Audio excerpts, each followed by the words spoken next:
Ahora sí. Bueno, pues nada, buenas tardes. Reiniciamos la breve presentación. Vamos a tener lugar con la quinta sesión telemática especial. Consideramos como sesiones telemáticas especiales aquellas que hacen referencia a asuntos de especial trascendencia en el mundo actual.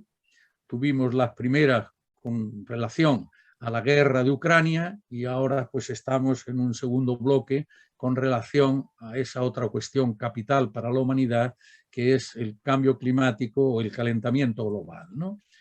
En esta ocasión va a ocupar la tribuna de esta reflexión académica abierta Abelardo Betancourt Fernández. Él es doctor en física, catedrático de la Universidad Politécnica de Madrid, es académico numerario de la Academia Nuestra, fue fundador de la misma y primer vicepresidente, y bueno, esto quiere decir que llevamos ya pues, prácticamente 20 años en esta tarea de difundir el pensamiento y el conocimiento científico, ¿no? Bueno, pues sin más introducción, muchas gracias, Abelardo, por aceptar el participar en esta sesión y somos todo oídas. Tuya es la palabra. Gracias, Paco. Buenas tardes a todos. Y vamos a comenzar esta charla que trata de los fundamentos científicos que avalan el cambio climático. El cambio climático es uno de los grandes desafíos, como sabemos todos, que tiene planteado actualmente la humanidad. Es un enorme desafío de los desafíos actuales, unido quizás al de la ingeniería genética y al de los procesos telemáticos de digitalización, robotización, suponen un cóctel que hace que algunos pensadores piensen que esto no dará lugar a una revolución más como las que ha habido en la historia, sino que propiciará lo que denominamos un cambio de civilización, un cambio civilizatorio. Estas enormes transformaciones que suponen el cambio climático se dan además en un ambiente de desconfianza frente a la ciencia y a la tecnología, e incluso frente a la razón y la racionalidad. Leía no hace mucho en la revista Science un artículo del cual he extraído unos párrafos en el que decía: estamos hondamente preocupados por la reciente escalada de ataques políticos dirigidos a los científicos en general y a los científicos del clima en particular. Todos los ciudadanos deben entender algunos hechos científicos básicos.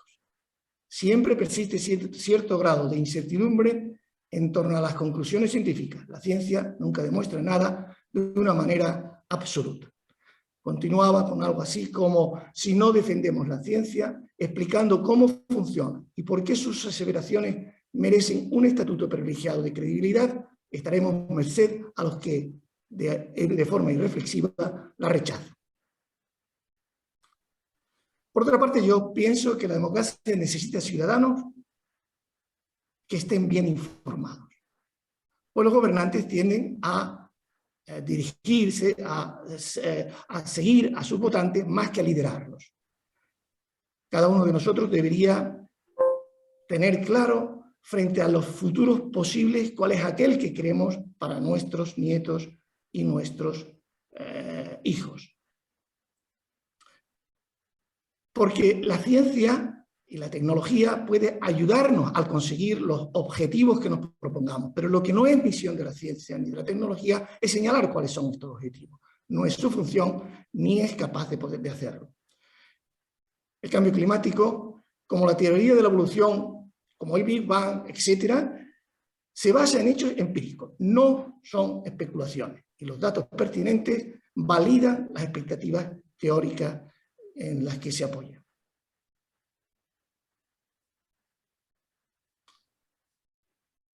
Comencemos, pues, con el tema de una manera más específica, hablando de Charles David Kelly.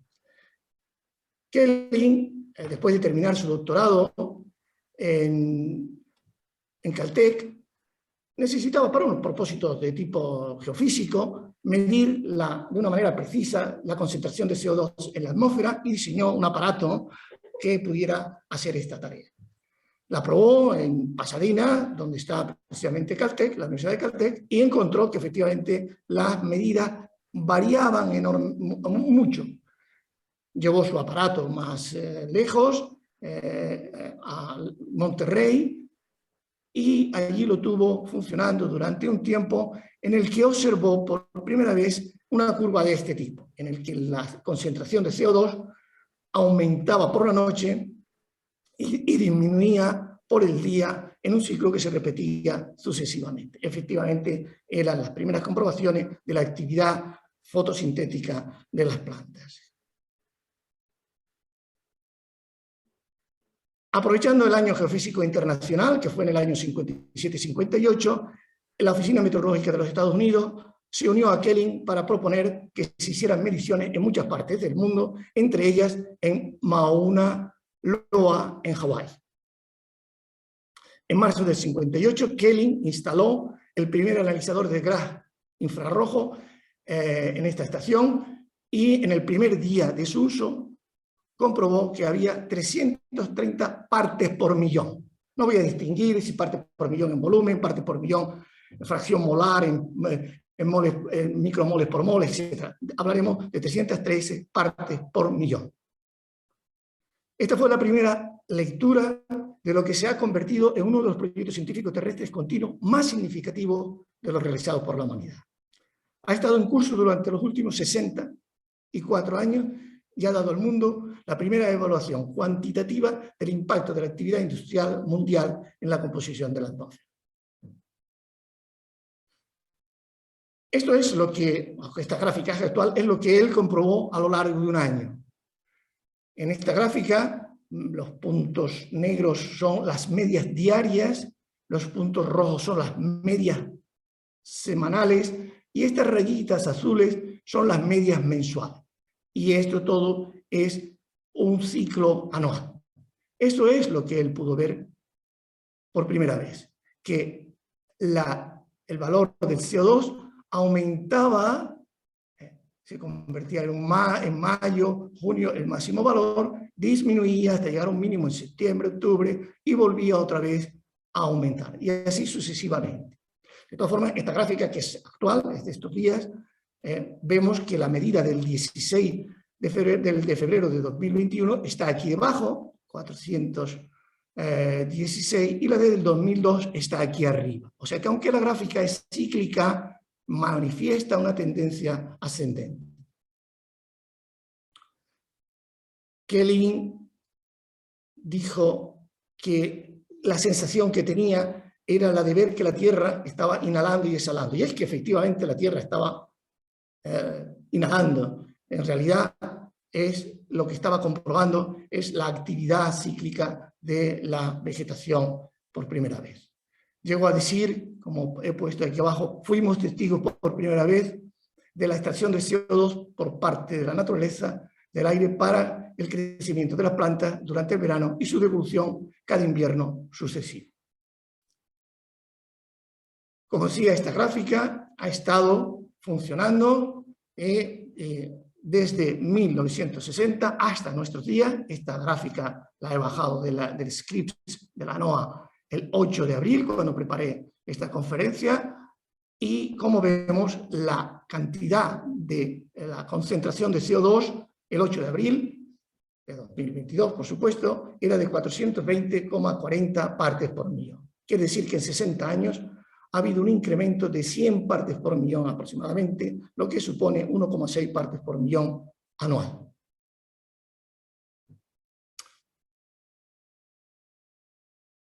Esta otra gráfica lo que refleja es las emisiones realizadas por la actividad humana de CO2 debido a la actividad humana relacionada con los fósiles.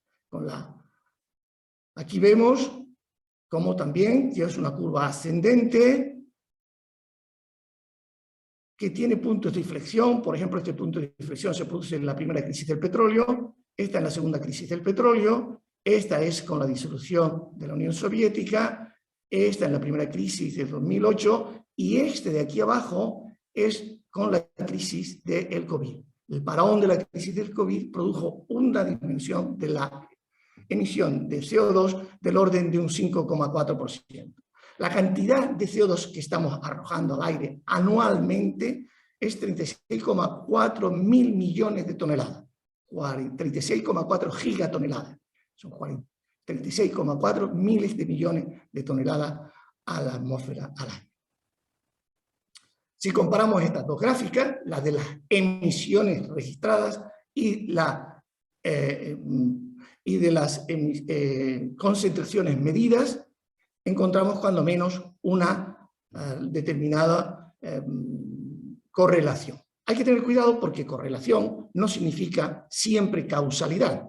Y efectivamente, durante mucho tiempo se discutió si esta correlación entre el aumento de CO2 y las emisiones de CO2 eran consecuencia una de la otra. Actualmente, en el último informe del PSC, hace muy poco, que ha salido hace muy poco, se da como definitivamente demostrado y definitivamente aceptado que la concentración, el aumento de la concentración de CO2 en la atmósfera es de origen antropogénico.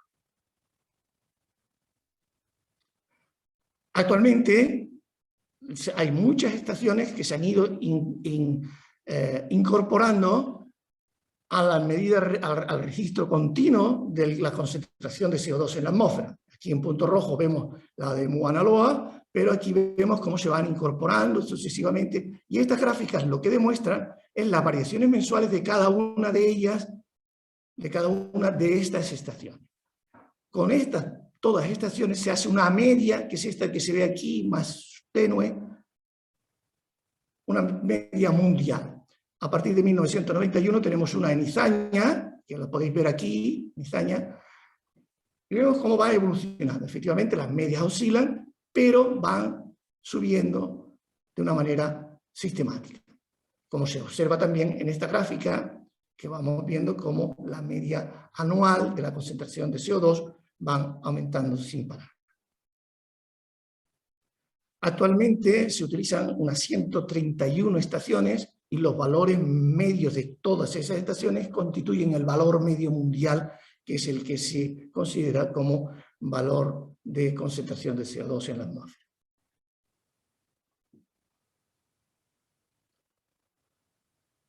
Esto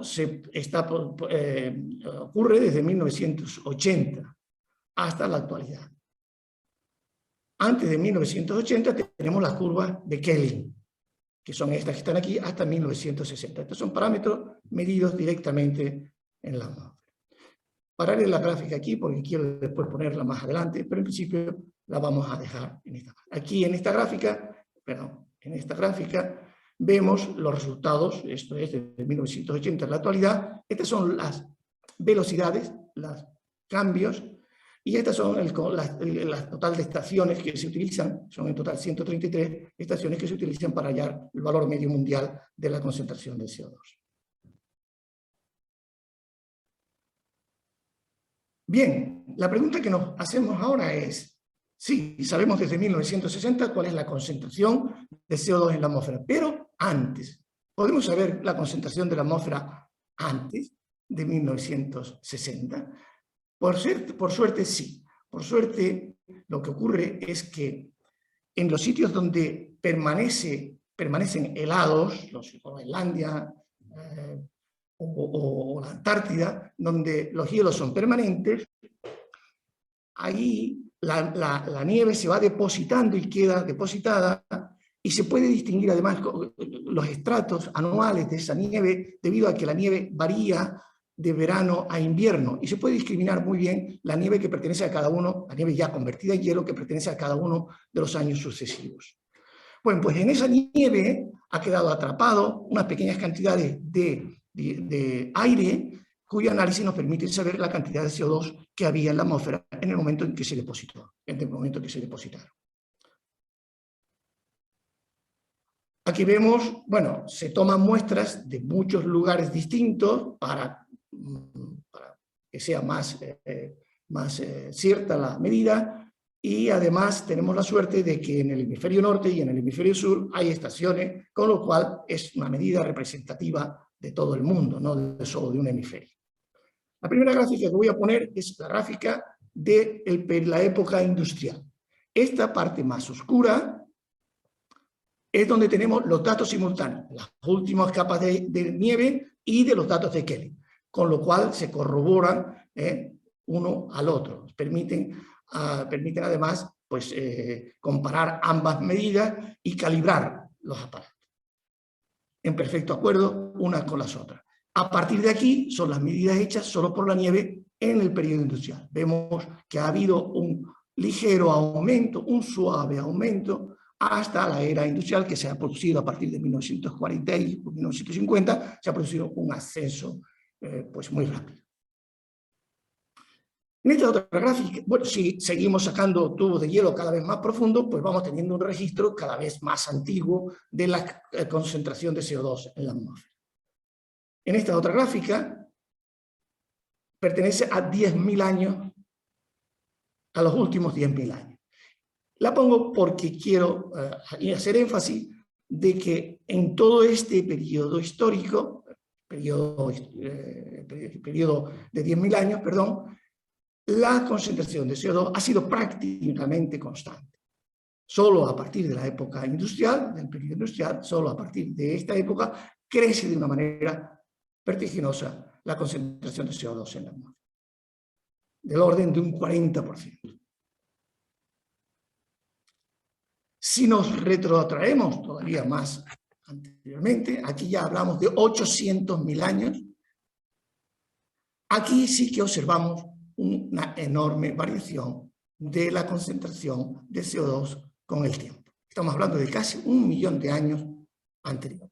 Claro, en esta gráfica, efectivamente, este periodo de 1000 años queda aplanado en una línea. Este periodo de 1000 años, ya que el eje de abscisas es tan largo, pues los 1000 años quedan aplanados. Pero la he puesto aquí un poco más desarrollada para que tengamos en cuenta que esto que hay en esta gráfica, en esta parte de esta gráfica, corresponde a este periodo, donde desde 1750 es cuando empieza este aumento total que vemos aquí, prácticamente se debe al periodo que va de 1950 hasta ahora.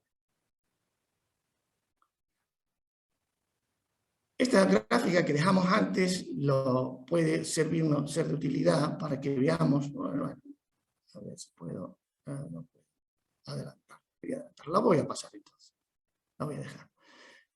Bueno, la cuestión es que cuando nosotros hablamos de agua, solemos hablar de hidrógeno y oxígeno, pero además el hidrógeno, sabemos que además del hidrógeno normal, hay un hidrógeno que es un isótopo del átomo de hidrógeno, que tiene un neutrón más.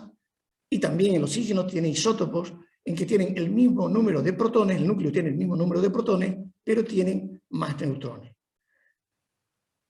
Las propiedades químicas son las mismas, pero el peso atómico es superior.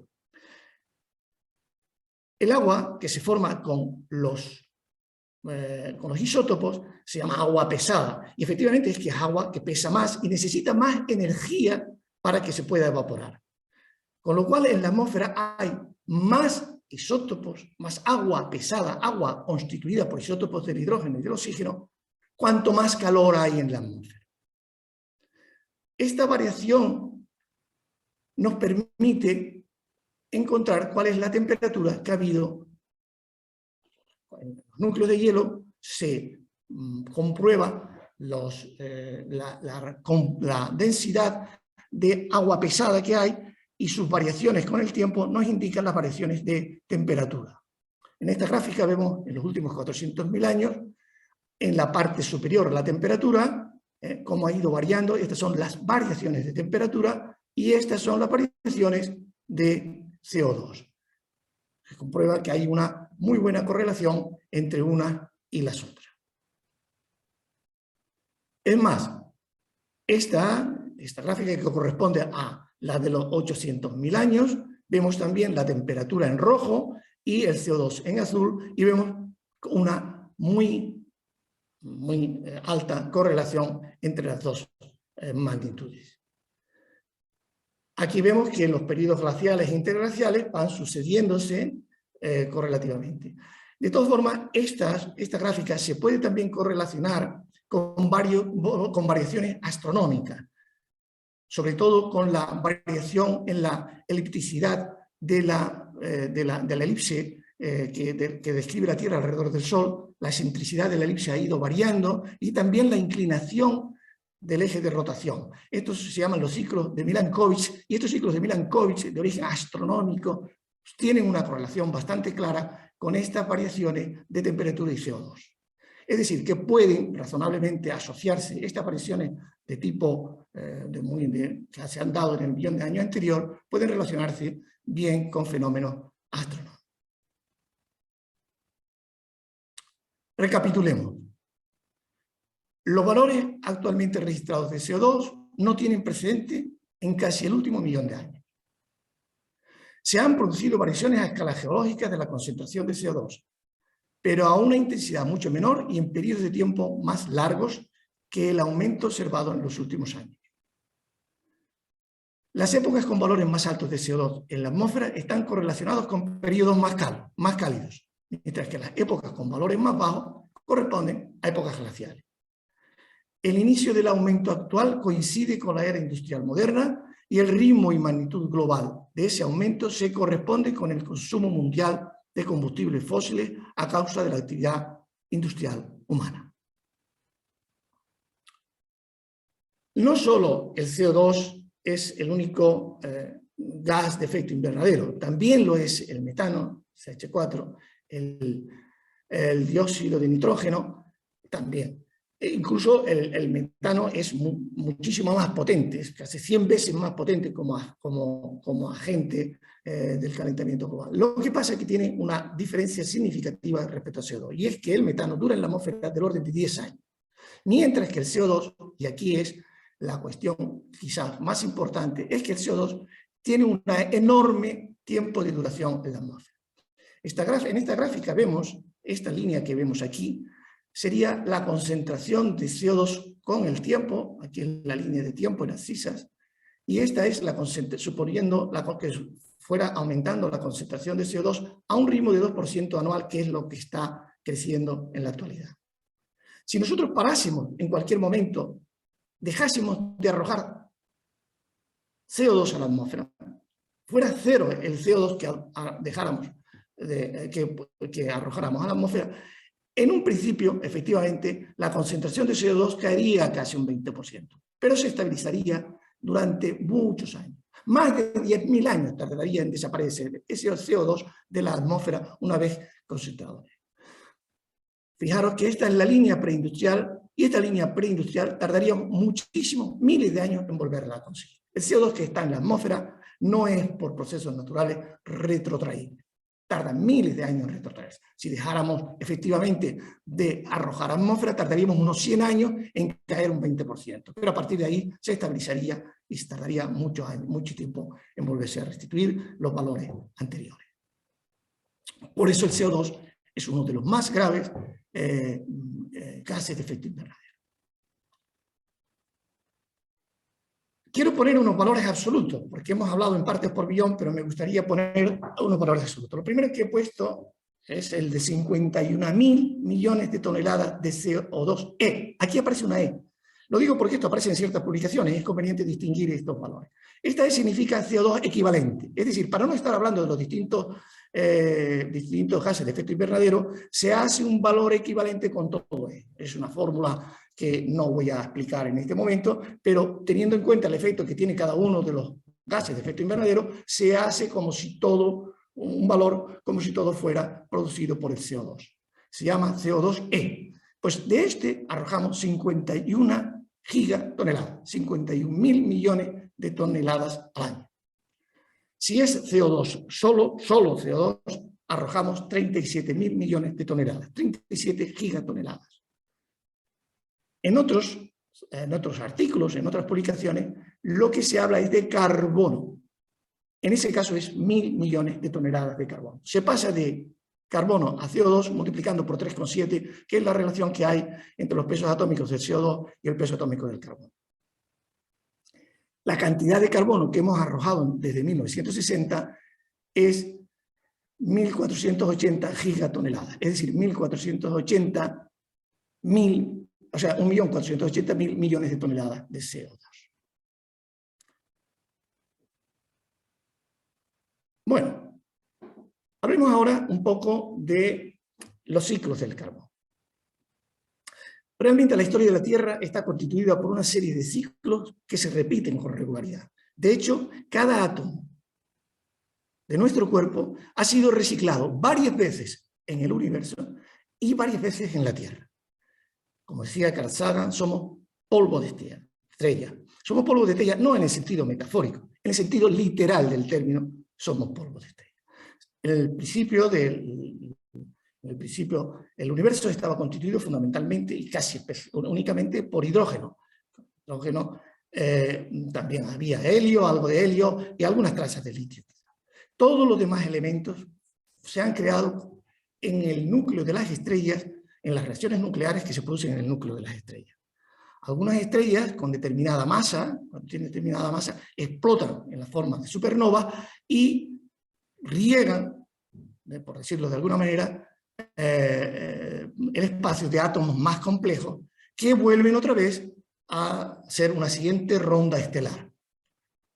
La Tierra, según los físicos solares, el Sol, perdón, según los físicos solares, es una estrella de tercera generación, es decir, es una nieta de las primeras estrellas. Este proceso de los materiales se ha producido por 2 veces en el caso de nuestra estrella, del Sol. Es decir, que el Sol es un descendiente en tercera generación de las primeras estrellas. Entre 50 y 100 millones de años después de su formación, la Tierra colisionó con un planeta, que se va a llamar Tea, del tamaño más o menos de Marte. El choque vaporizó la corteza, por supuesto Tea fue destruido y lanzó a miles de kilómetros de altura una nube de polvo y gas que fue la que dio lugar posteriormente a la Luna.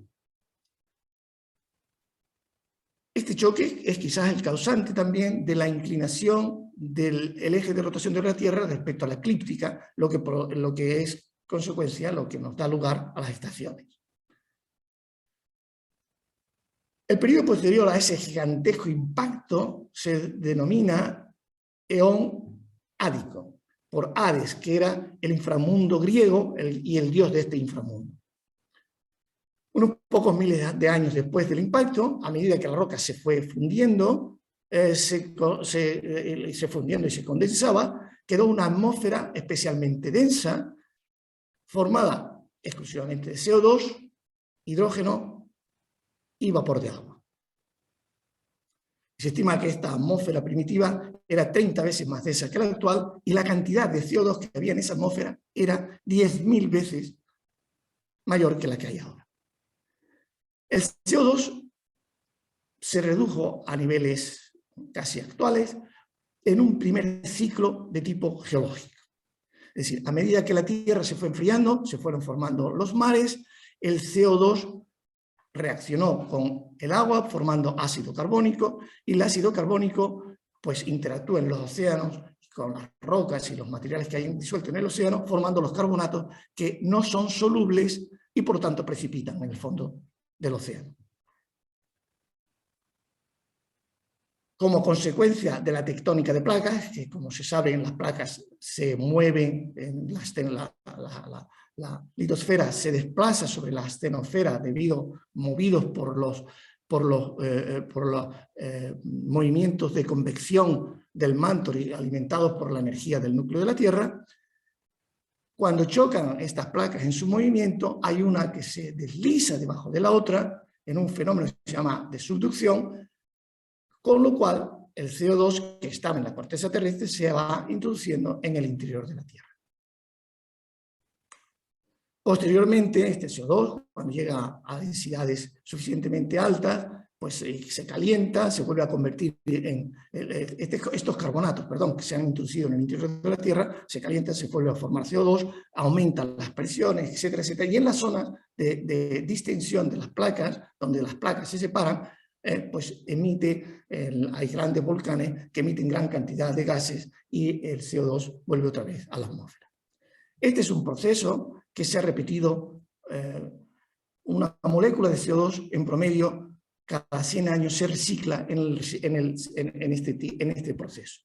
O sea, que este proceso se ha repetido para cada molécula de CO2 a lo largo de 100 años. 100 millones de años, perdón, 100 años, no, 100 millones de años. Y con el tiempo este proceso se ha ido autorregulando, dando lugar a valores ya mucho más próximos a los actuales del CO2. El CO2 ha ido pasando de la atmósfera, ha ido pasando al agua, y del agua, o sea, los carbonatos se han sedimentado en los fondos y ha ido pasando al interior de la Tierra, de la corteza terrestre, por los procesos de subducción. Esto ha ido liberando a la atmósfera de aquellas cantidades iniciales tan grandes de CO2 que tenía.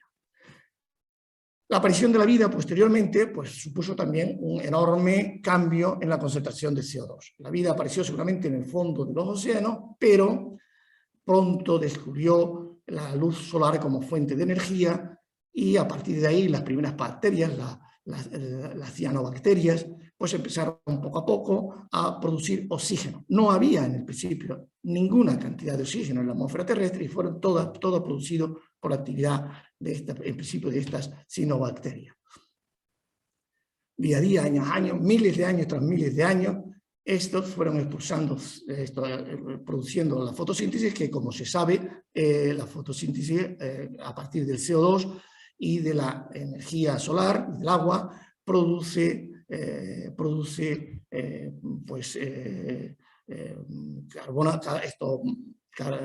materiales orgánicos y como subproducto arroja a la atmósfera oxígeno.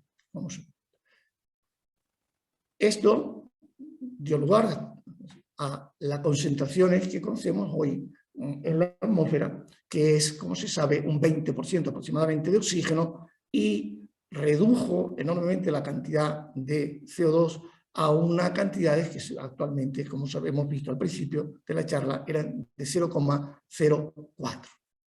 En la siguiente gráfica, que no voy a analizar detenidamente, vemos en el periodo en que esto estaba en equilibrio, estuvo en equilibrio en los últimos miles de años.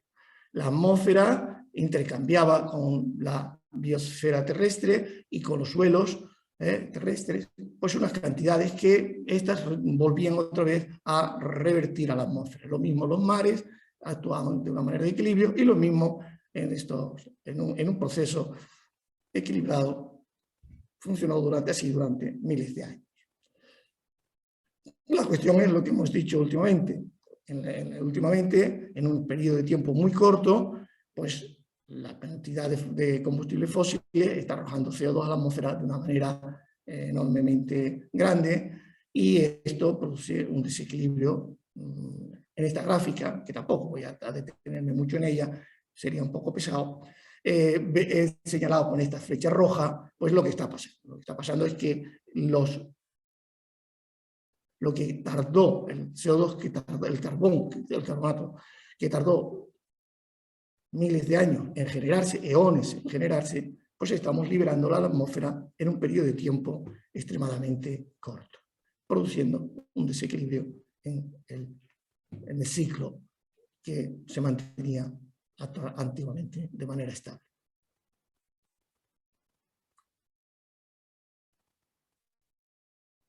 Hablemos ahora de la energía, el flujo de energía. Fourier, que fue un gran físico dedicado al estudio del calor, fue el primero que, además es muy célebre también por unas herramientas matemáticas muy importantes que desarrolló, la serie de Fourier, la transformada de Fourier, etcétera, de enorme importancia actual en la física y en las matemáticas. Fue el primero que se dio cuenta que el flujo de calor no era, si la Tierra emitía el calor que recibía del Sol, debía enfriarse mucho más que lo que él observaba. Él empezó a medir, así de ser medida, de la temperatura de la Tierra, y llegó a la conclusión de que la Tierra tenía que tener una especie de manta, decía él, que la protegiera del frío, porque si no la Tierra tendería a adquirir la temperatura del medio que lo rodea. Fue el primero que habló algo así, muy parecido a lo que hoy entendemos por efecto invernadero. El Sol emite, si imaginamos una esfera alrededor del Sol con radio la distancia entre la Tierra y el Sol, cada metro cuadrado de esa superficie de la esfera recibe 1.361 vatios metro cuadrado. Vatios es energía por unidad de tiempo, julios por unidad de tiempo y por unidad de superficie. Si hacemos los cálculos muy sencillos de hacer, incluso admitiendo que un 30% de esa energía sea reflejada, encontramos que, o sea, poniendo aquí una superficie de pi r cuadrado, para quien quiera hacer los cálculos de una manera sencilla, encontramos que la Tierra está recibiendo del Sol 10 elevado a la 17 vatios. Esos son 100.000 teravatios de potencia. Teravatios son billones, millones de millones de potencia. La Tierra, para que nos hagamos una idea de la magnitud de estas cantidades, la Tierra consume 40 teravatios. Toda la Tierra consume 40 teravatios de potencia. En esta siguiente gráfica, me vais a perdonar porque sé que algunas personas pueden ser un poco refractarias a ver algún tipo de fórmula o tener cierta distancia entre esto. A estas personas que les pasa esto, les diría que simplemente piensen en que existe una relación entre la temperatura, una cosa además que es muy intuitiva, entre la temperatura de un cuerpo y la energía que emite. Esta es una relación muy célebre y muy importante en todo lo que estas cuestiones de cambio climático, que se llama de Stefan Wolfman, que nos dice que un cuerpo negro, un cuerpo ideal, etcétera, pero en general la aplicaremos a cualquier cuerpo, que cualquier cuerpo emite una potencia, se llama potencia emisiva, que es proporcional a la temperatura elevada a la cuarta. En líneas generales, para quien no quiera pensar en términos de fórmulas matemáticas, lo que tiene que pensar es que un cuerpo emite más energía cuanto más temperatura tiene, cosa que es bastante intuitiva. Pero la cuestión es la siguiente. La cuestión es que si nosotros multiplicamos esto, que por metro cuadrado lo multiplicamos por la superficie de la Tierra, tenemos la potencia que emite la Tierra si está a esta temperatura. Puesto que el Sol, nosotros del Sol recibimos esta cantidad de energía, si la Tierra está en equilibrio, es decir, si la energía que recibe del Sol es igual a la energía que emite, que es lo que pongo aquí, se producirá esta ecuación. En esta fórmula conocemos todo menos la temperatura. Y resulta que la temperatura tiene que ser 18 grados bajo cero. O sea que si la Tierra emitiera de manera inmediata toda la energía que recibe del Sol, tendría que estar congelada. Pero la Tierra no está congelada. La Tierra emite a una temperatura de unos 15 grados bajo cero. Sobre cero, perdón. Este es el espectro de radiación. Esta es la luz que recibimos del Sol, que prácticamente la atmósfera es transparente a esta luz que recibe del Sol, y la Tierra emite como un cuerpo que estuviera a 15 grados de temperatura. Emite en frecuencias que llamamos del infrarrojo. Pero claro, en la fórmula anterior vemos que si la Tierra está a mayor temperatura, emite más energía que la recibida del Sol. Porque si estuviera en esta igualdad nos sale que la temperatura tiene que ser menos 18 grados. Por lo tanto, si la Tierra está a 15 grados, la energía que está emitiendo la Tierra es mayor que la energía que está recibiendo el Sol. Y efectivamente, eso es así. La Tierra está emitiendo mucho más energía que la que se recibe del Sol. ¿Y esto cómo puede ser? Pues esto es por la existencia de la atmósfera. Ese célebre efecto invernadero del que tanto se habla. Es decir, la Tierra emite, pero la atmósfera absorbe una cantidad de energía que luego le devuelve a la Tierra. Y este ciclo es el que hace que la energía emitida por la Tierra sea mayor que la recibida del Sol. En esta gráfica vamos a ver si podemos aclarar un poquito más estas cuestiones. En esta gráfica vamos a admitir en 100, hablar en tantos por ciento, que del Sol recibimos 100 vatios. De esos 100 vatios, 19 son absorbidos por la atmósfera, 4 son absorbidos por las nubes, 23 son reflejados por la atmósfera y 7 son reflejados por la propia Tierra. Recibimos 47. Sin embargo, la Tierra emite 116. ¿Por qué la Tierra emite 116?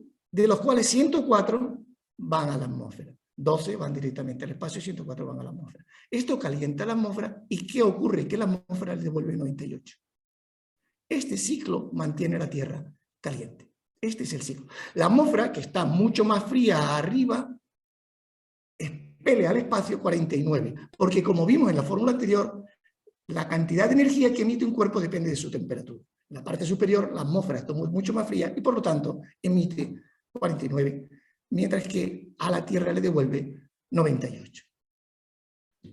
Aquí vemos también, 24 es lo que la Tierra le proporciona al calor latente, a la evaporación, y este es un calor de origen turbillonario. Como esta gráfica es un poco liosa, pues he puesto aquí solo a título de inventario para que se vea que esto está en equilibrio. Todas estas cantidades se pueden medir con enorme precisión. Son cantidades que se pueden medir. No he querido poner la gráfica en qué se basan estas medidas, pero se puede medir y se puede hacer con grande precisión. Fijaros aquí, la Tierra, vamos a fijarnos en lo que entra y sale de la Tierra en su conjunto. Aquí, la Tierra, el Sol manda 100, y si nosotros sumamos todo esto que se devuelve, 23, 7, 49, 9, 12, suman 100. Lo que entra a la Tierra en conjunto, sale de la Tierra en su conjunto. Observemos ahora qué es lo que pasa en la atmósfera. En la atmósfera, a la atmósfera le entran 104, bueno, le entran 19, le entran 4, le entran 104 y 24. Aquí lo tenemos. Estos valores, que casi no los puedo leer, si los sumamos, estos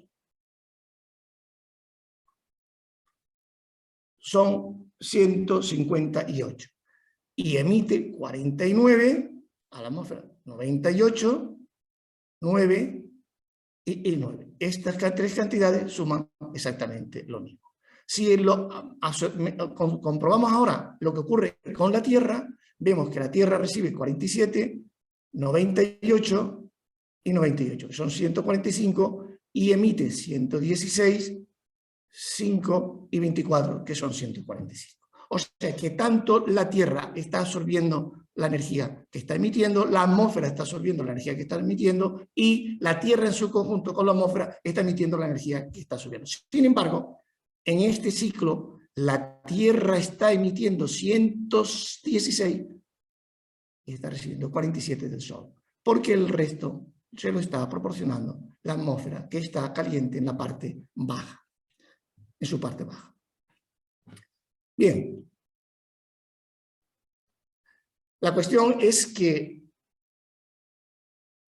el vapor de agua es el mayor agente que absorbe radiación infrarroja en la atmósfera, pero el vapor de agua deja unas ventanas, se llaman ventanas, por las cuales el vapor de agua está señalado aquí en azul, son estas cantidades en azul, y deja unas ventanas que están ocupadas por el CO2.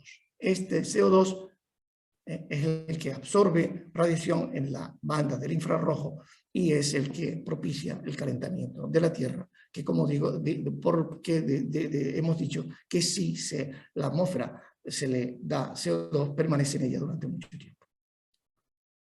Recapitulemos. Hemos visto que las concentraciones de CO2 aumentan cada año a un ritmo coherente con las emisiones producidas por la actividad humana. Los valores actuales no tienen precedente en el último millón de años, superando en un 30% los de cualquier otra época durante este periodo. En el periodo de 1 millón de años, el máximo de concentración de CO2 fue 300 partes por millón, salvo en la época actual. Se sabe que el CO2 es un gas de efecto invernadero porque absorbe la radiación infrarroja emitida por la superficie de la Tierra. Junto al vapor de agua es responsable de mantener templada la superficie de la Tierra durante toda la historia, hasta el momento actual. Aumentar la absorción en la atmósfera de la radiación emitida desde la superficie de la Tierra provoca un aumento de la temperatura superficial. Este es el conocido efecto, es el que conocemos como efecto invernadero.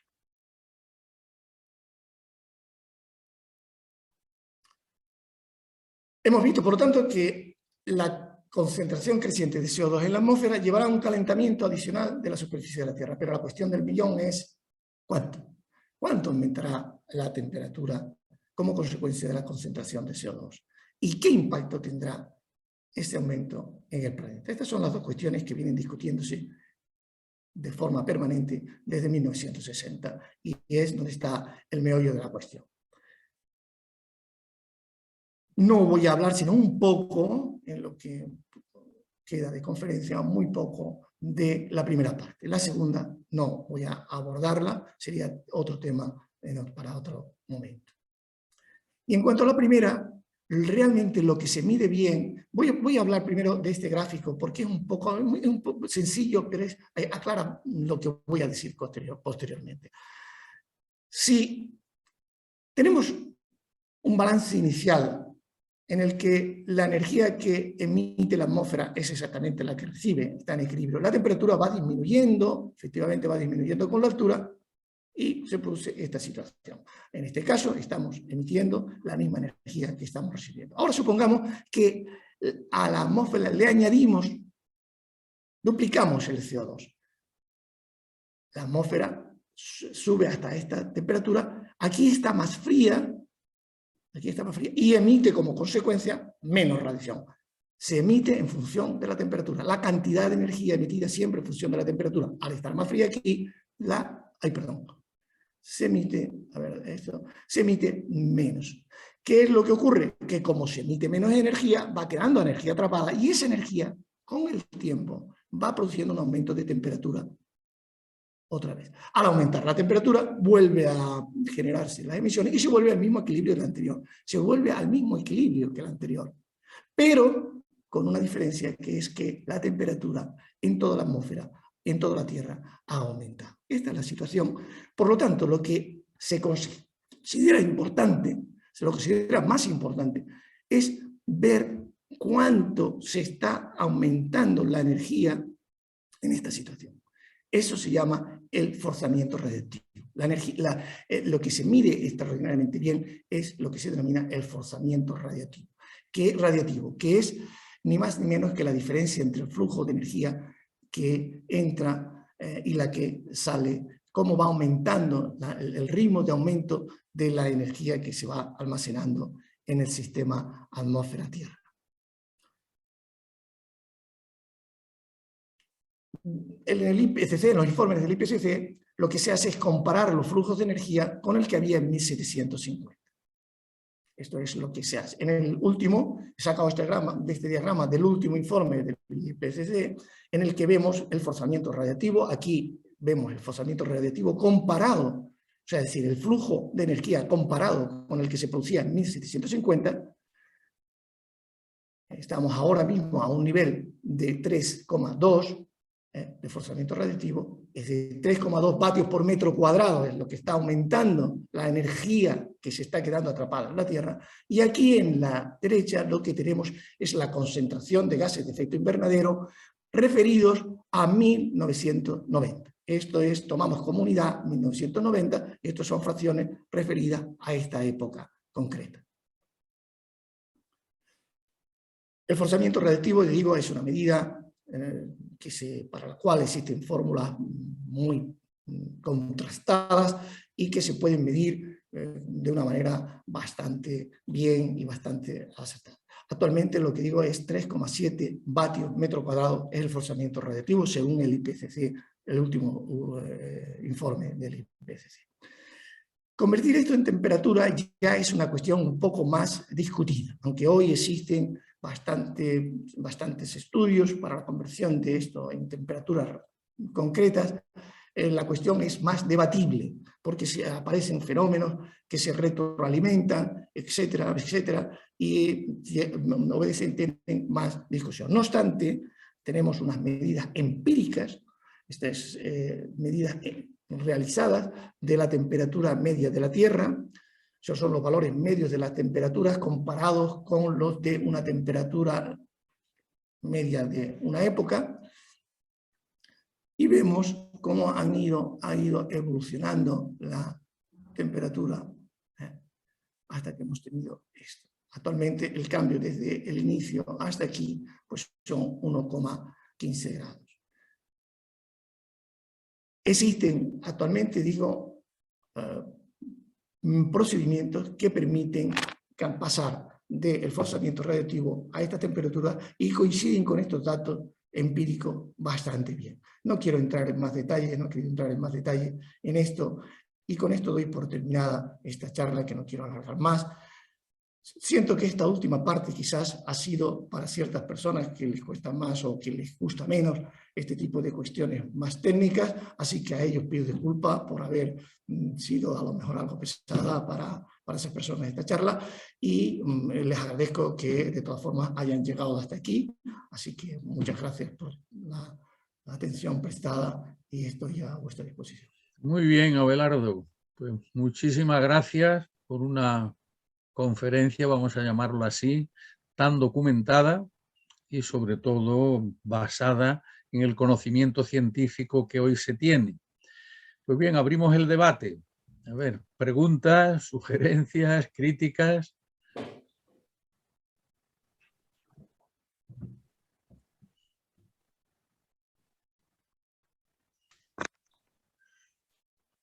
A ver. Sí. Sebastián. Sí, pues nada, en primer lugar, dar la enhorabuena a Abelardo por esta exquisita conferencia, muy clara, bastante técnica, pero bastante didáctica. Yo creo que es algo que se agradece hoy en día, el dar los fundamentos físicos y químicos del calentamiento global.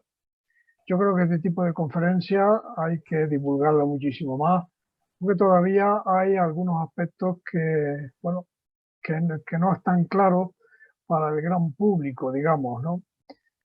Entonces, pues nada, yo repito, o sea, en primer lugar, esa enhorabuena por la claridad en la exposición que acabas de dar.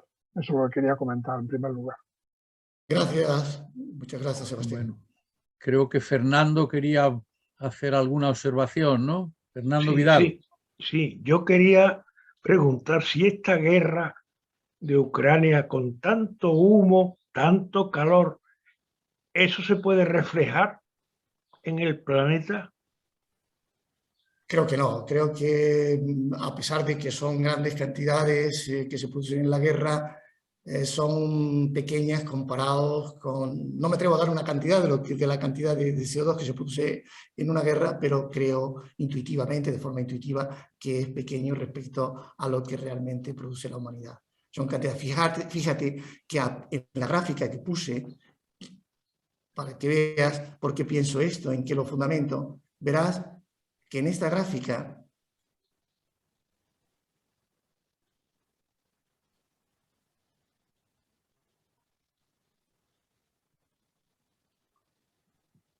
a ver dónde está esta gráfica que busco. A ver, y ahora, esta gráfica, no sé si lo observas, se observa bien. En esta gráfica, el parón que supuso, el parón a nivel mundial que supuso el coronavirus, que dejó parada la aviación, que dejó parada gran parte de la industria, supone este pequeño bache que hay aquí. Es decir, supuso un 5,4 de disminución de la producción de CO2. Esto es, nos da idea del esfuerzo tan grande que queda pendiente de hacer, porque tenemos que llegar de 51.000 millones de toneladas de CO2 a cero.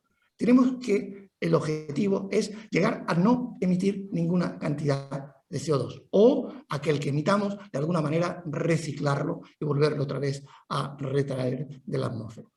Por lo tanto, si el parón tan grande que supuso para la humanidad el fenómeno del COVID produjo esta pequeña inflexión en la curva de producción de CO2, la guerra de Ucrania no creo que pueda producir ninguna señal en esa curva.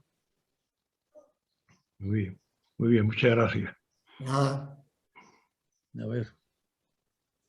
Roque Calero, por favor. Sí.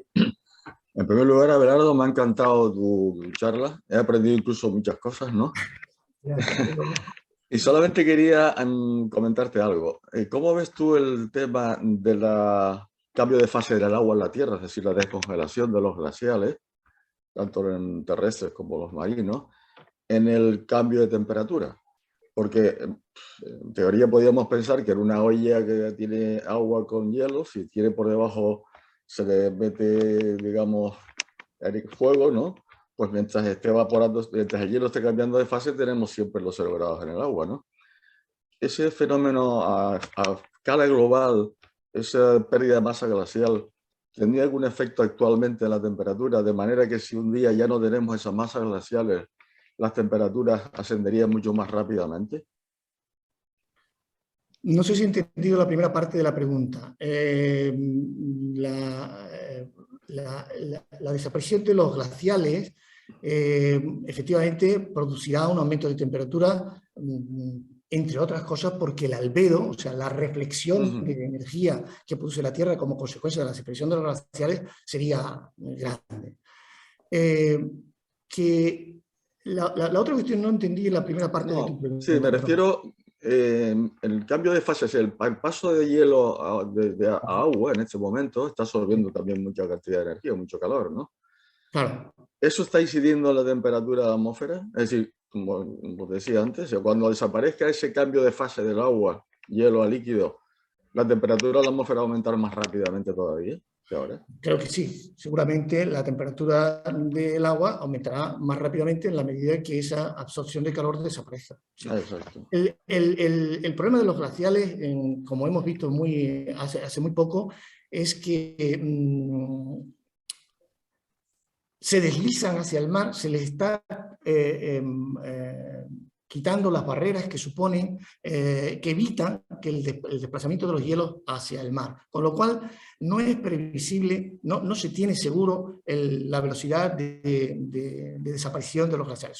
Se creía que la Antártida se iba a mantener durante mucho más tiempo y ahora están apareciendo problemas que bueno, pues inducen a pensar que la cosa puede acelerarse mucho más de lo que era previsible. Sí, sí. Muy bien. ¿Más cuestiones? De todas formas, creo que sería conveniente, sería muy interesante una posterior conferencia en la que se pudiera hablar de las consecuencias, que es un tema en el que yo no he querido entrar porque si no sería muy larga. Está previsto.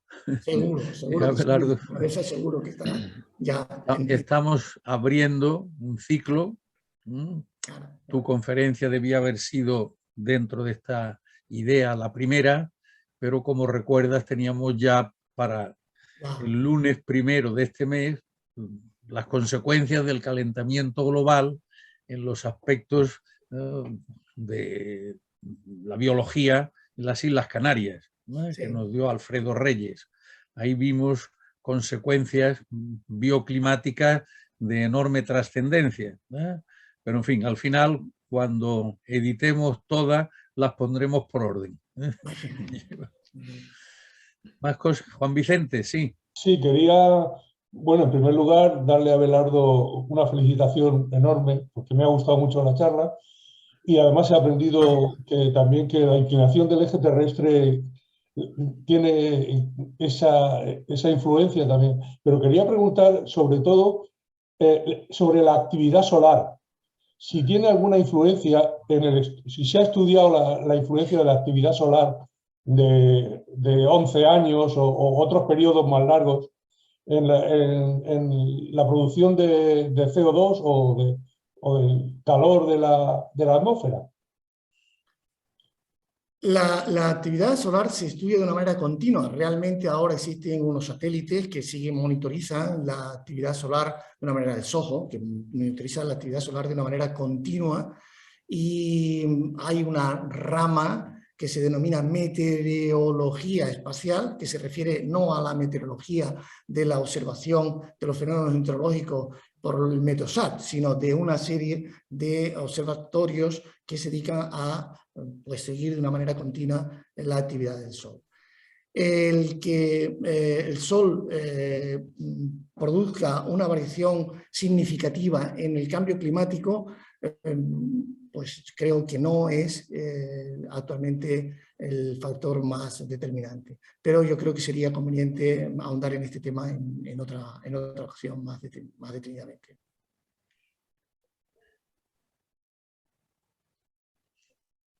¿Algo más?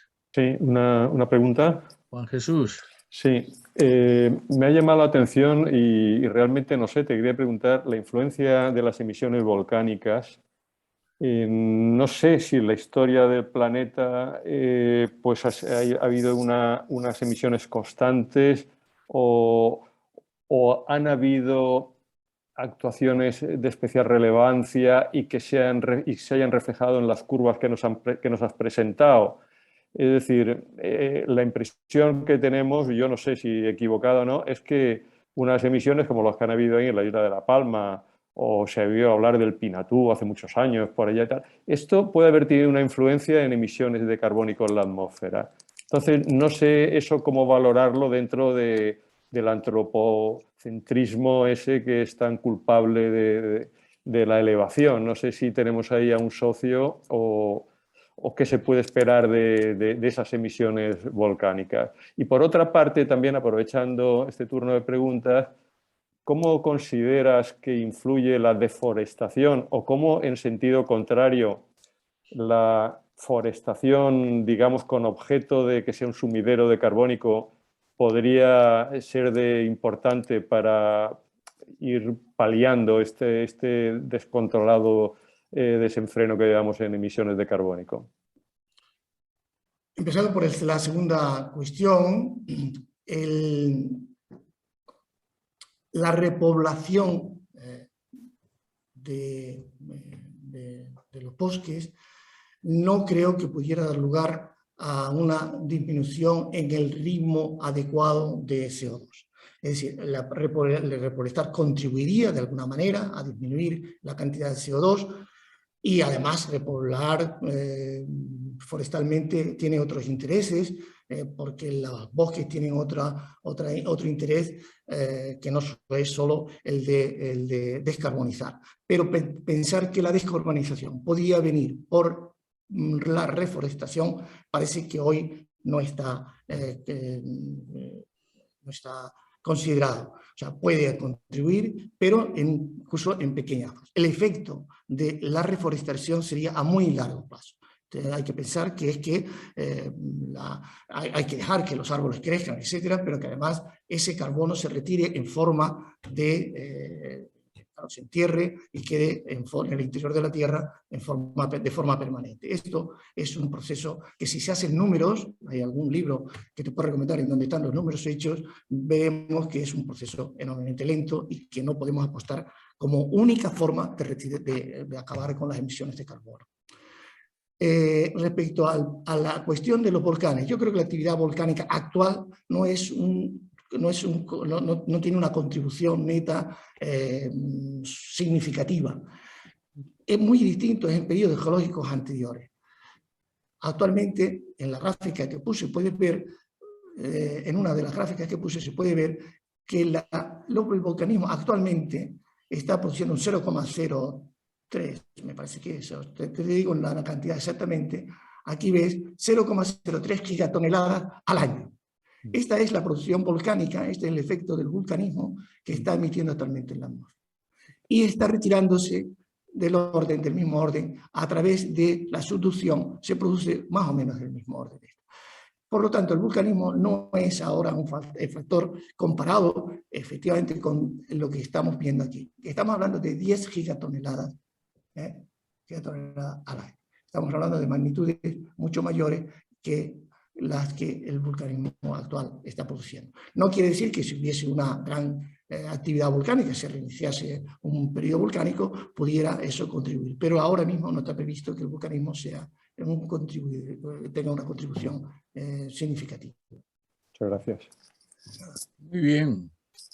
Pues nada, Abelardo, muchísimas gracias. Hemos cumplido la hora reglamentaria con creces, ¿no? Hemos tenido un coloquio rico y deciros que el lunes próximo Roque Calero continuará dentro de este ciclo hablando de energía sostenible como foco central de su conferencia. Quedamos citados, por tanto, para el próximo lunes en la tercera sesión de este ciclo de cambio climático o de calentamiento global, como nos guste más denominarlo.